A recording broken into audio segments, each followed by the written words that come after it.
dearly beloved and honored guests, we are gathered here today. Guys, are you as excited about this interview as I am? I'm real excited. We've never had an intro like that, have we?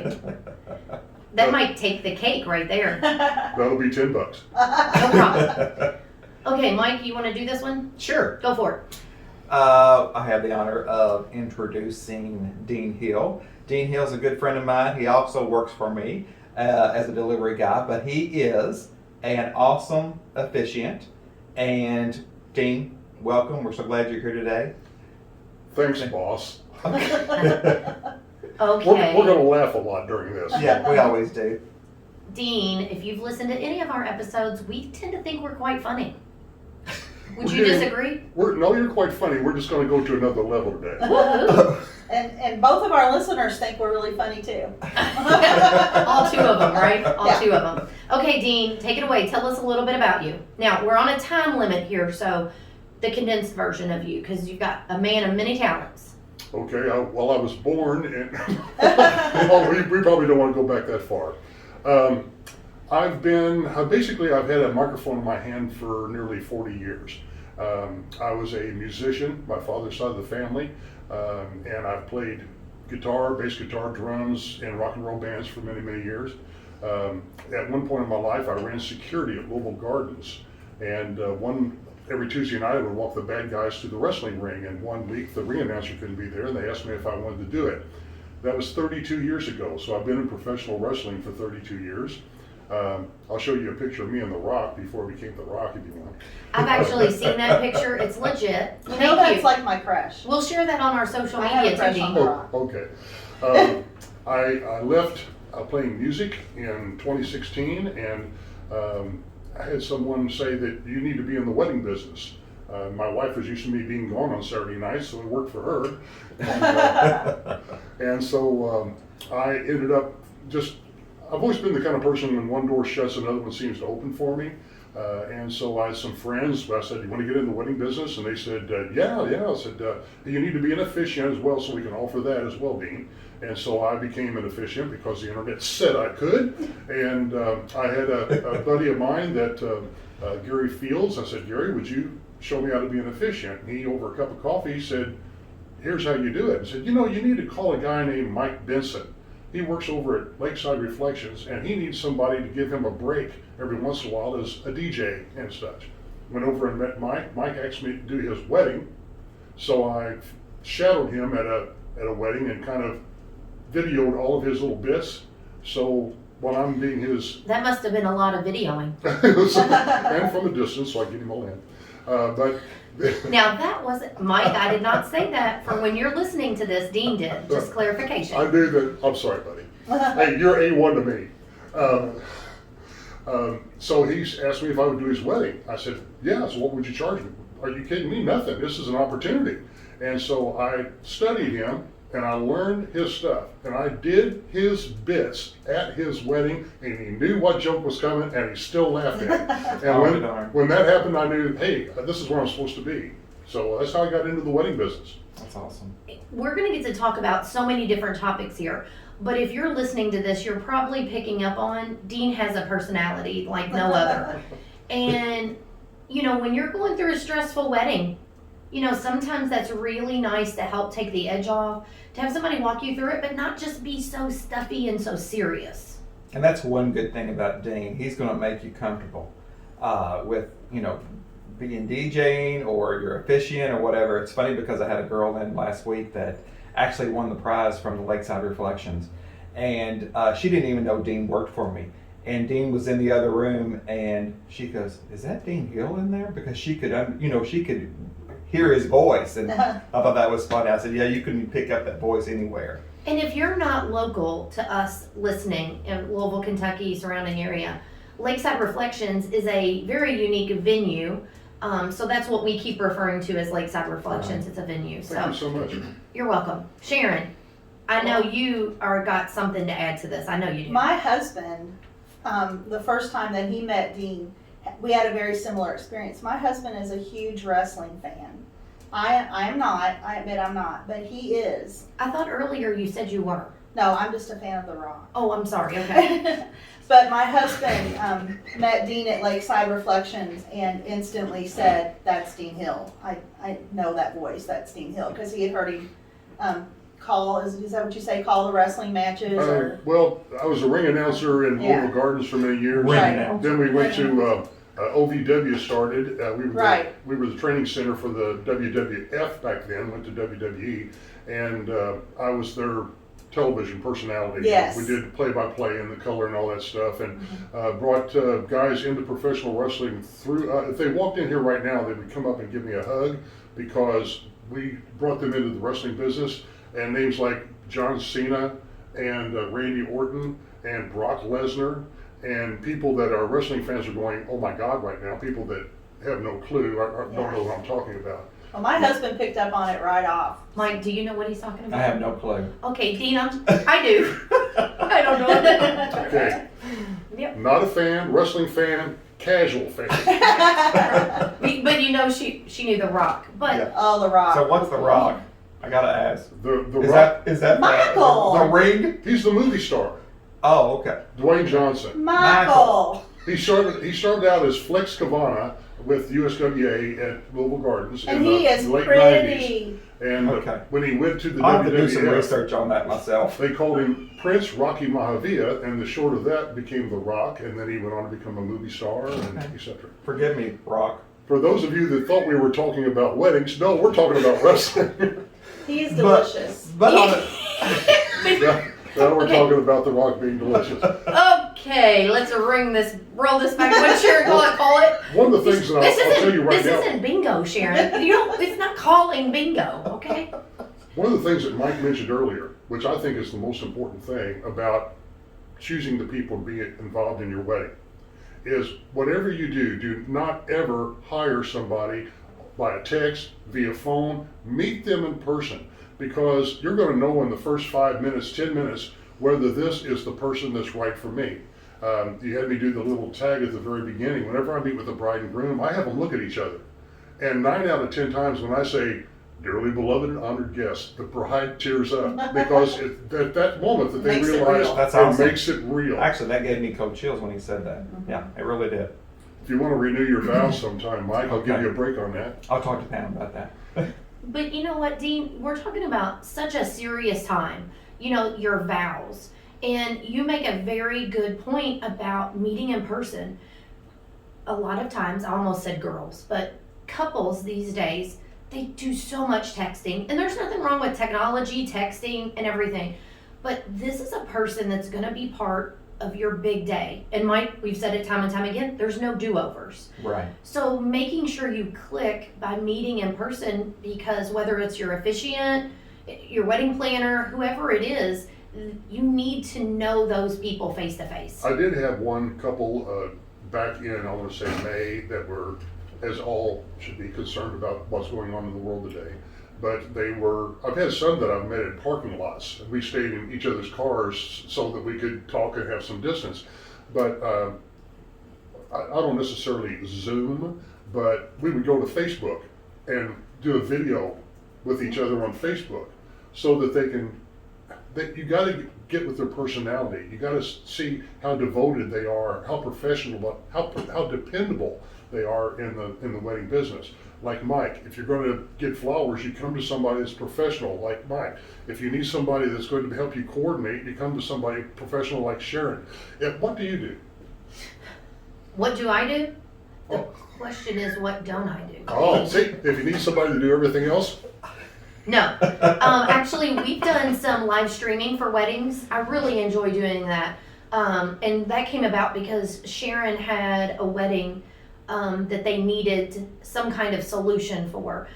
So since I've done that with other events, I thought, why not help her out? You know, but Perfect. what it brought me to, though, was really making a difference. And I think once we're through the pandemic, I still see that that's something that stays in play for weddings, because when you have senior grandparents or maybe people that can't travel because of health reasons or whatever the reason, they could still be part of your day live. It's not something that's necessarily, I don't do it on like Facebook or anything, it's privately done, but you can be part of in the moment, live, right then and there. So you Good. caught me off guard about what I do. That's the we're talking about the wedding side, but go ahead, Dean. I knew some of what you did, but I wanted you to be able to talk You about want to it. put me on the spot. This is the neatest thing that I've done.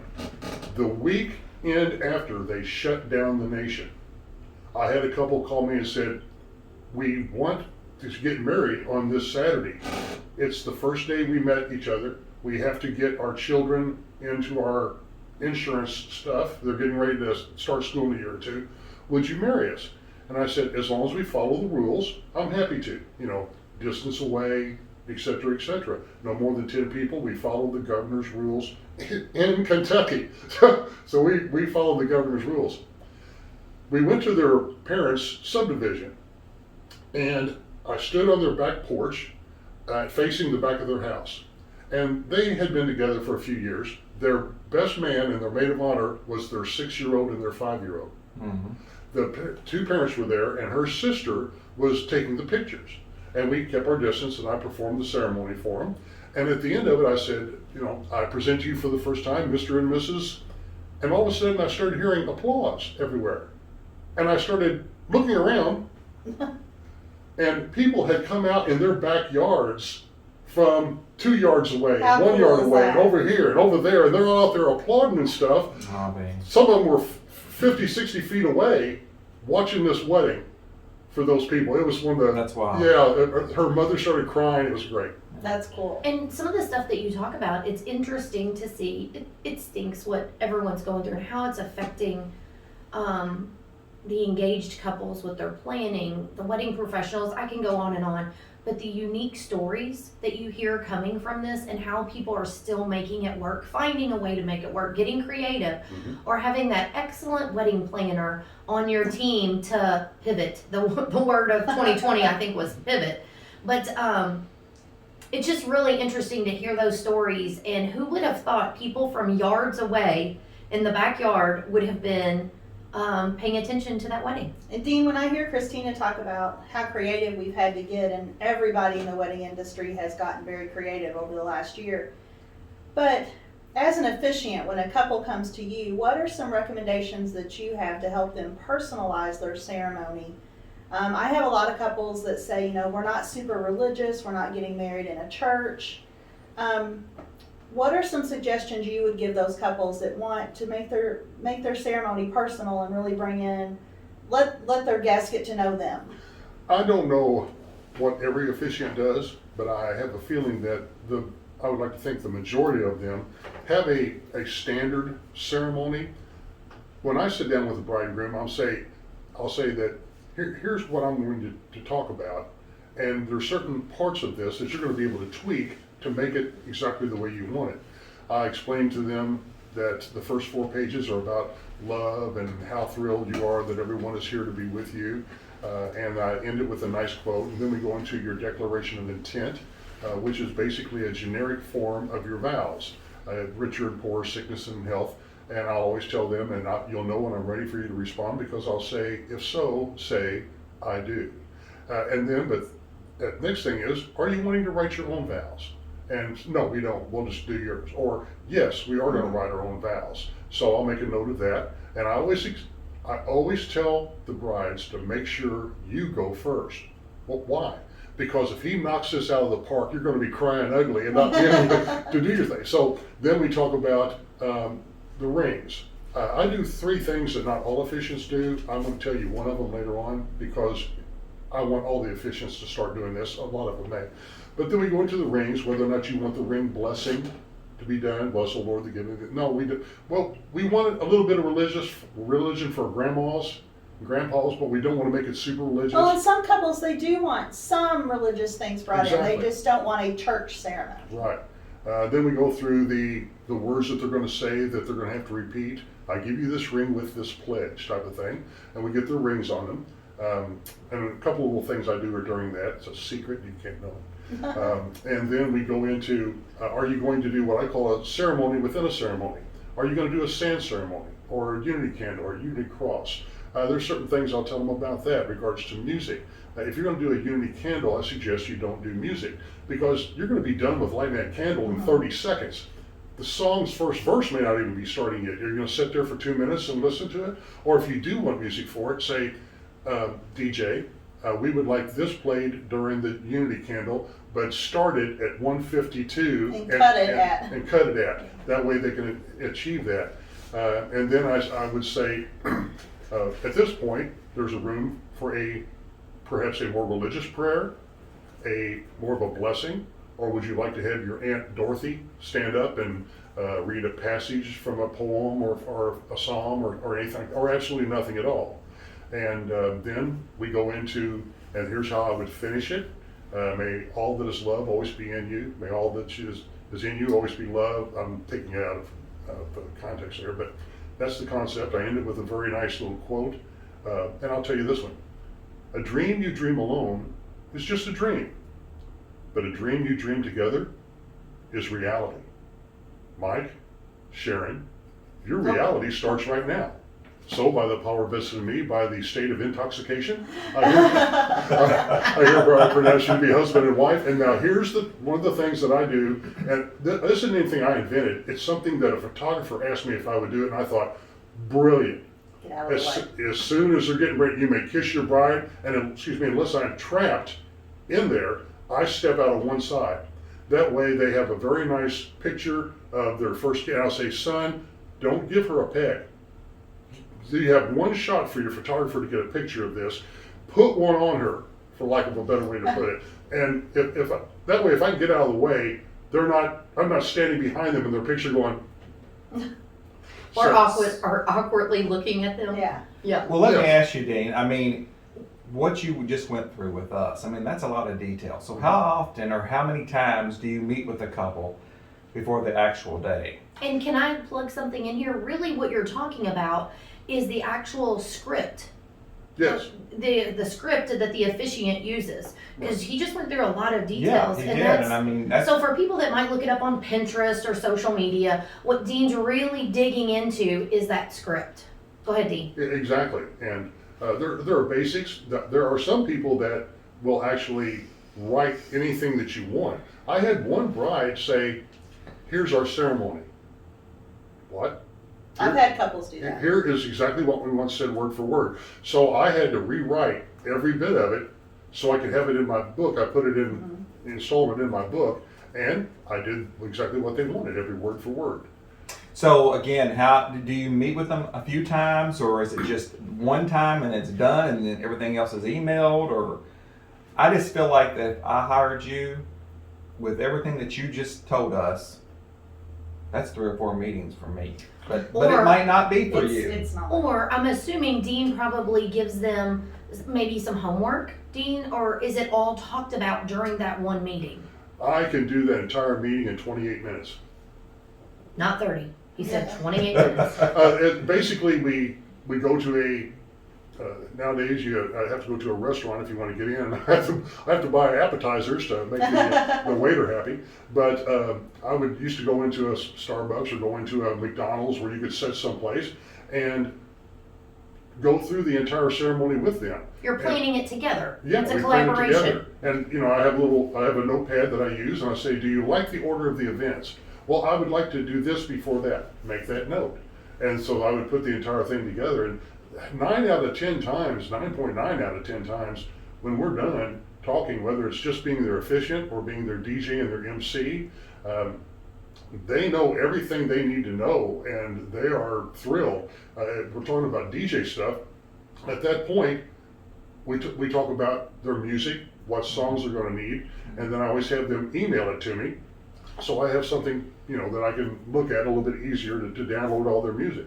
Well, one thing I want to go back to though is when you're talking about meeting with them to be their officiant, I'm assuming that they may need to go home and do some homework regarding their vows. Not necessarily in that initial meeting do they have to come to you or someone else fully prepared because they may not have been through this before. Right. I'm assuming that's something they can work on after the meeting. That's a very good question, a very good point.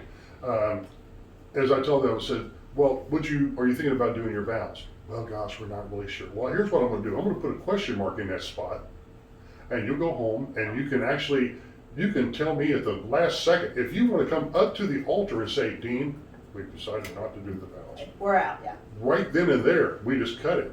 Or Dean, can we put vows in? I know we're getting ready to walk to the altar. Yeah, no problem. You know, when I got married, Pam and I got married 30 years ago in March, and I have told you before to stop dating it. You're aging yourself. well, it is what it is. He is. Okay. But you know, we thought about writing our own vows. We didn't do that. We repeated what the minister said, and I was so emotional I couldn't even repeat what he was saying. Mm-hmm. I mean, no way could I even think about writing something and reading that. I mean, I know a lot of people do nowadays, but there was no way in hell that I could do that. No way. That's the reason I always tell the bride to go first, because if he nails it, I did have one couple. This guy had almost my personality. He said, I want you to know, sweetheart, that I'm always going to be that spontaneous guy that you first fell in love with. Johnny, the golden mic.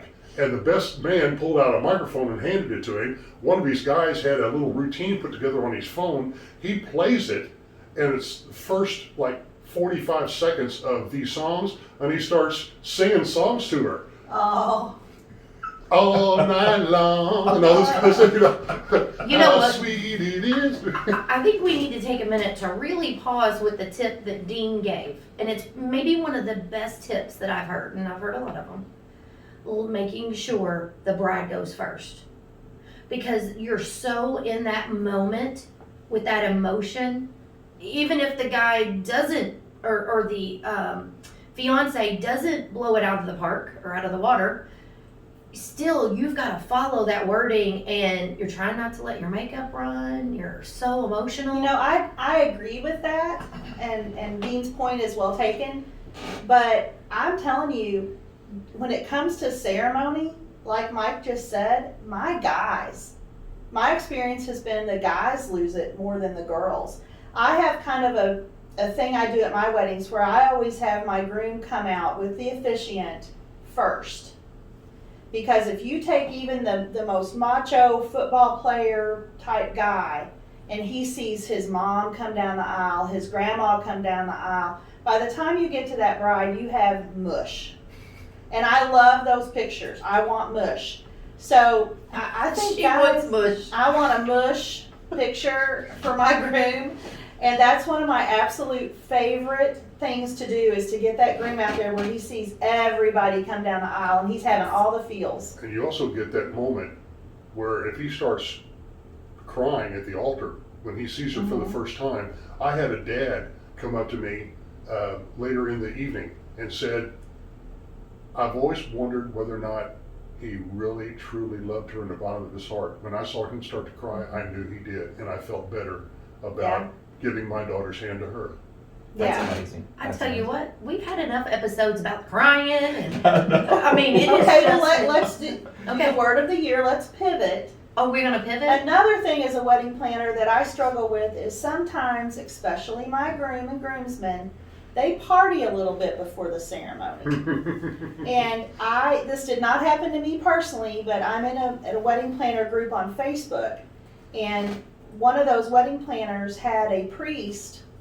Everyone's seated, they're ready to get married, music's playing, and he canceled the ceremony because the groom was intoxicated. So I always tell my couples, you know, I don't care what you do at the reception, but do not come to me intoxicated for ceremony. Have you ever had anything like that happen? Here's my intoxication story. Everybody has one. But it's nice. But before you get started, you do agree with what Sharon's saying, right? They shouldn't come intoxicated? Oh, yes, I totally agree with I'm just that. We making- want to know that they know what they're doing. At the same time, I don't know if I would be the one to say, Cancel. cancel your ceremony. I'm going to help you get through it. And this is kind of goes into this. I had a couple that wanted to tie the fisherman's knot. And there's certain verbiage that goes through it. Yeah. And I said, are you ready to go? I said, yeah, we're ready to go. Okay, so we get up there to the altar, and ladies and gentlemen, they've decided to tie the fisherman's knot. And the white rope represents this, and I start going through the verbiage. But I noticed that he was having trouble remembering how to do it. So I started slowing the verbiage down to help him and her, because she's going, oh, honey, it's like this. You know, it's like this. Well, at the rehearsal, his grandmother came up to me and said, I thought you were having a stroke. What? I thought you were having a stroke.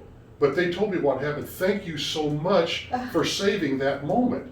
Because I'd started talking slower to help them. Right. They had practiced it for months. They just never practiced it after he did 5 shots of Jack Daniels. 100%. I've had that happen with the Celtic tying of the hands. They practice it and they have it, and then they get up there, and even if they're not drinking, they're nervous, Right. and they cannot get it down. So you always want to make sure your officiant knows. Mhm. So, Dean, I know a lot of officiants that, and I've even had brides ask me about asking, like, okay, do you know an officiant? Okay, so I give them names. And they go, the first thing they ask me is, and I know this is going to be strange, but the first thing they ask me is, how do they dress? Do I need to be concerned about how they dress? That's part of our conversation. At the end of our conversation, I'll say, here's the last thing you get to pick. How do you want me dressed? I have 3 options for you. I have a light gray suit, I have a black suit, or I have a full-length black robe like your Right. priest would wear. 9 out of 10 times they want a suit as opposed to the robe. And they always want you to not match them. So if they're coming out in blue, they'll probably have me in the gray.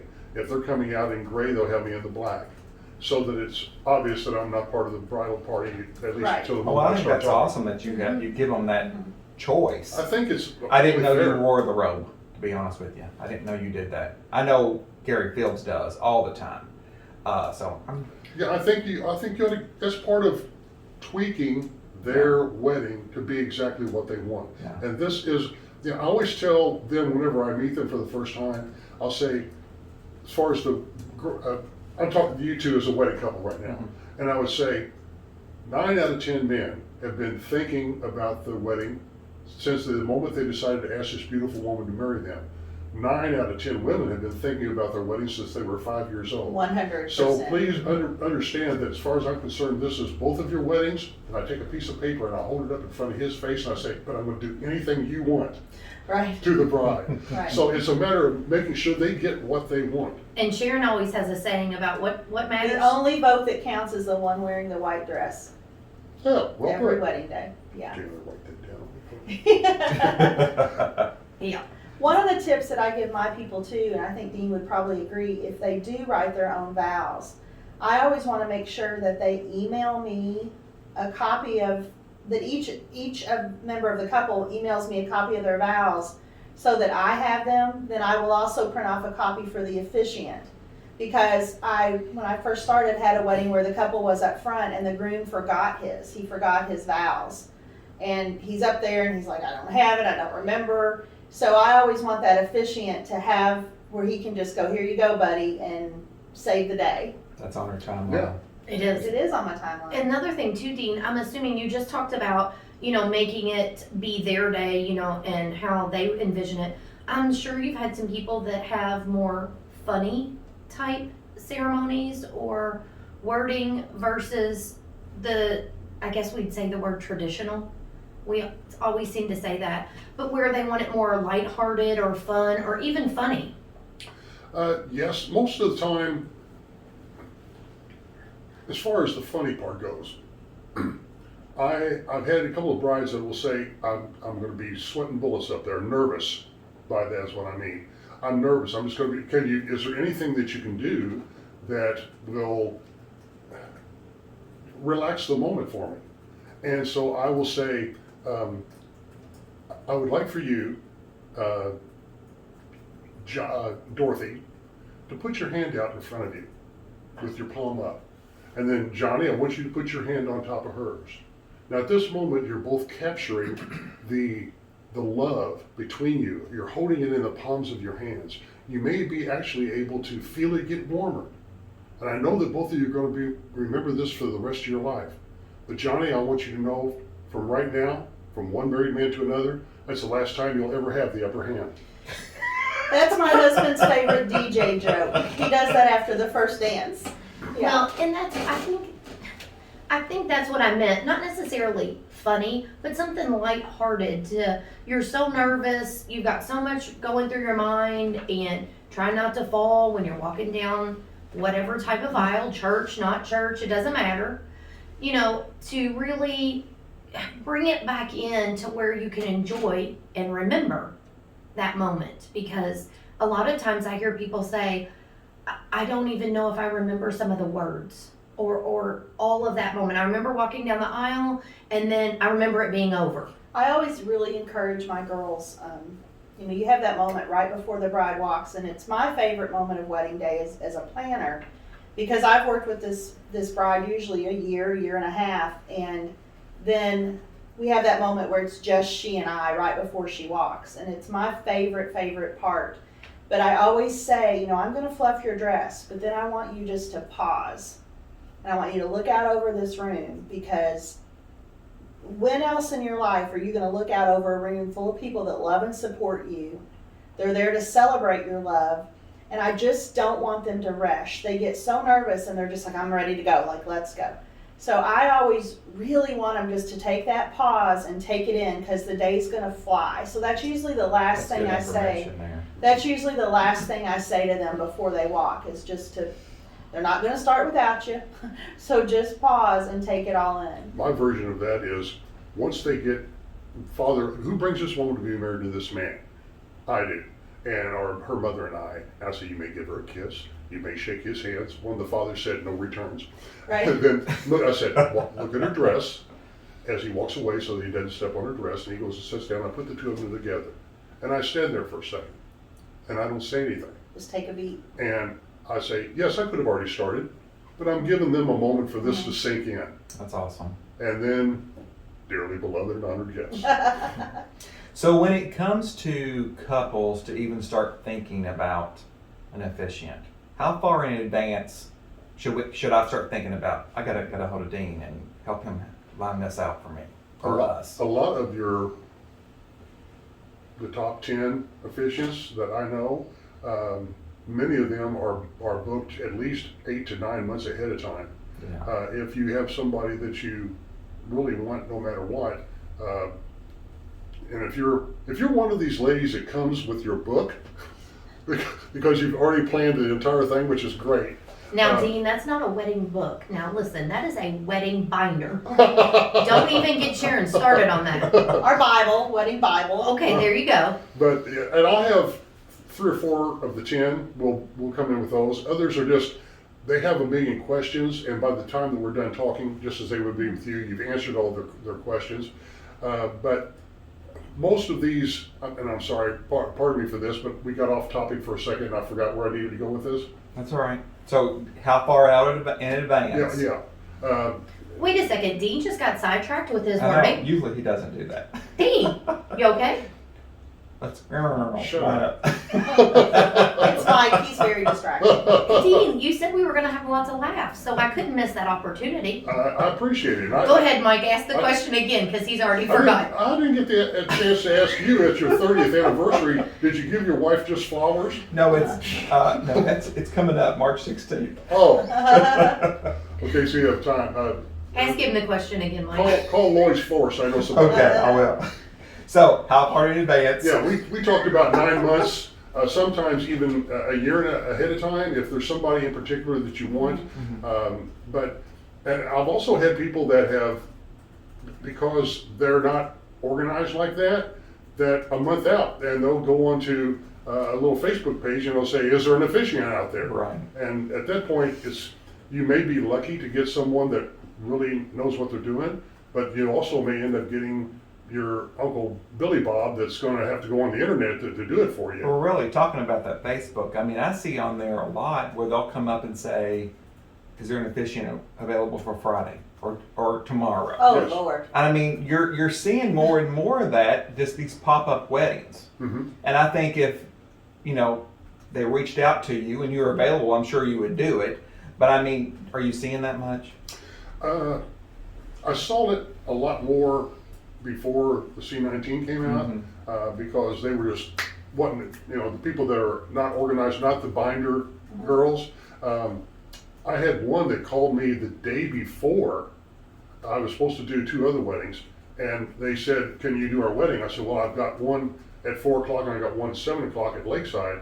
Well, what time would we need? Well, I'd have to have enough time to drive here. So I went drove to Palmyra, this is in May of 2018, I drove to Palmyra, Indiana and married a couple at 1 o'clock on their family's farm. Then I drove to Tom Sawyer Park and married Oh another my couple gosh. in front of an Apache teepee at 4 o'clock, and then drove to Lakeside Reflections and married a couple and DJ'd their wedding until midnight.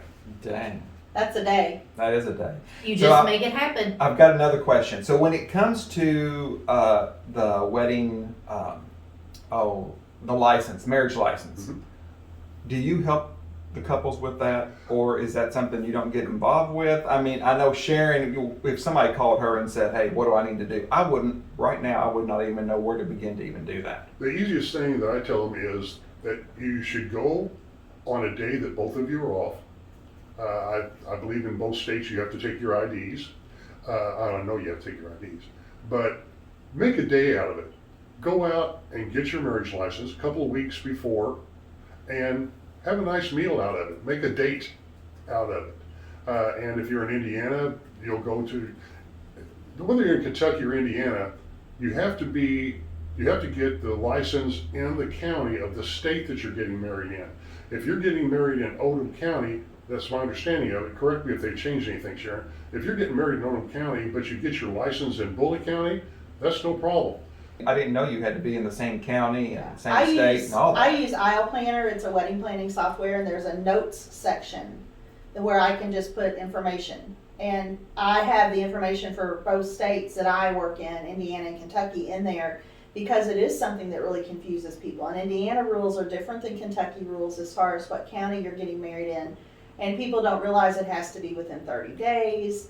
So you really just want to go to the website of the county clerk at whatever county you're getting married in and make sure that you read up and you know the rules for the particular county that you're choosing to get married in. And that is for no matter what state you're in. Correct. The best anywhere. place to go is the county clerk's website or call them. And you can't do it within 30, you have to do Within 30 it within days. 30 days. Mhm. Now, It can't be is that more. in every state, Sharon, or are It's you in just? Indiana and Kentucky.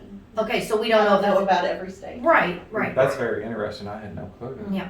Well, and when we talk about pivoting, you know, where we're at is right on the border of Indiana and Kentucky. And you have people that are moving for their reception, their ceremony from one state to Well, another. Just like what you And What that Dean happens just all the meant- time here lately. Well, because of the restrictions and things like that. So make sure you've got the correct license for the area you're getting married. Indiana wants you.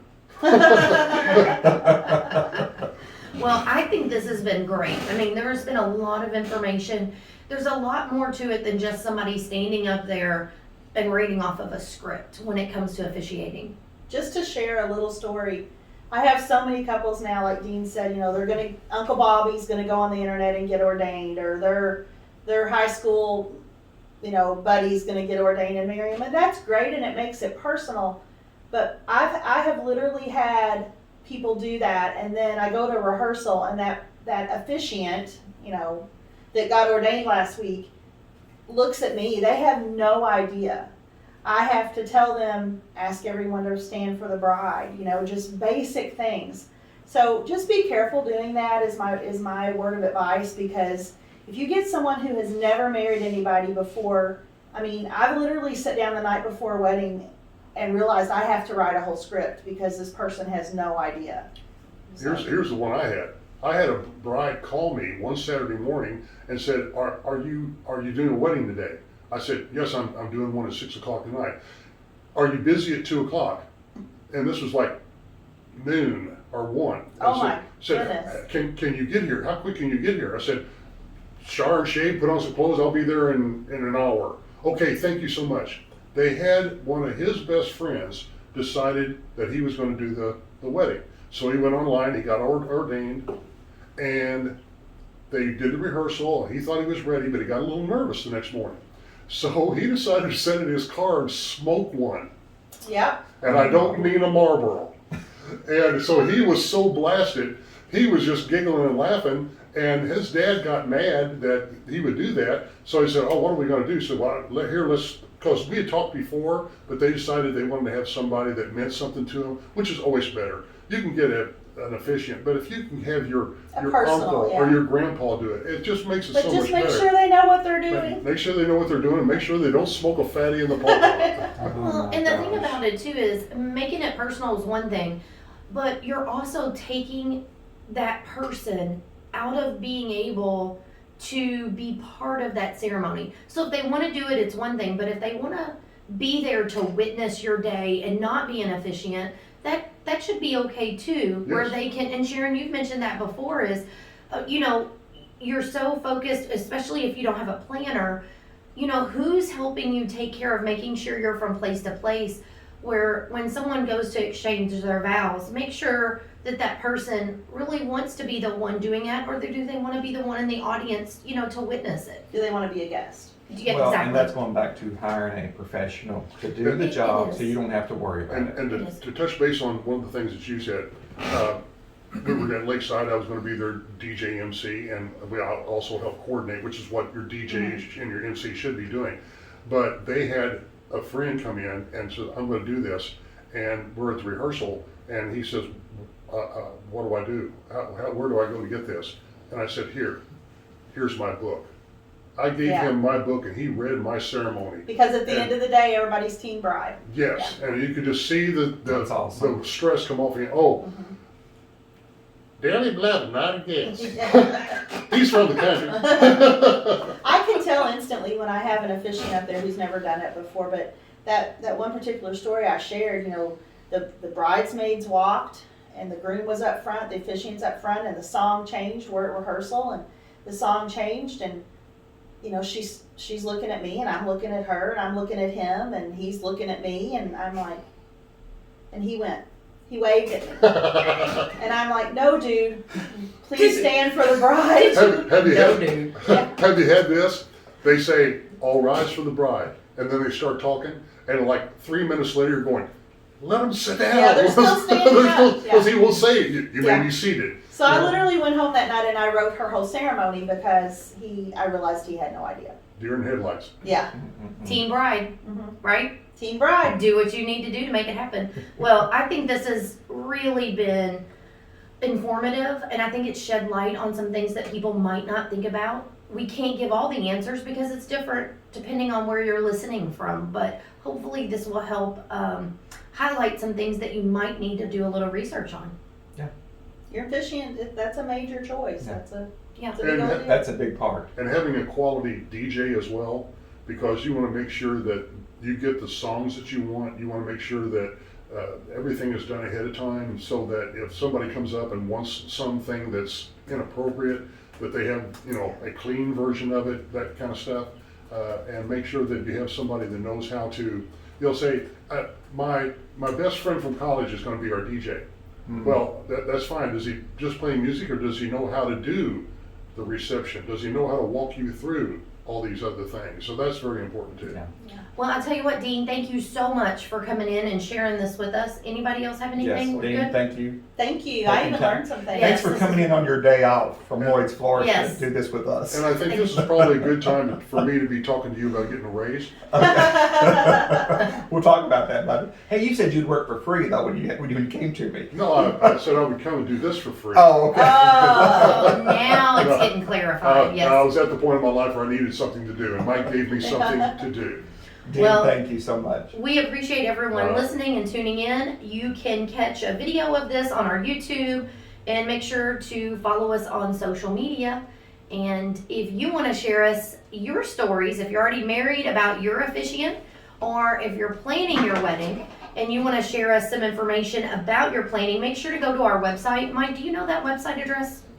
No. The ring, No. the bling, And and all all the the things.com. And you can click the little microphone button and you can record a voice message to us that we may use on one of our upcoming episodes. And you got to change that a little bit for the 21-year-olds. It's the RBT. The ring, the bling, and the thing. Thank you very much, Dean. All right, everybody, Dean. until next time, see ya. This episode of The Ring, The Bling, and All the Things was brought to you by The Wedding Experts, whose mission is to connect engaged couples easily and efficiently to local wedding experts. Visit theweddingexperts.love to connect with your local wedding vendors, as well as access valuable resources to help you plan all the details for your big day. If you are a wedding professional, there are affordable and effective advertising opportunities available to you by visiting theweddingexperts.love/advertise.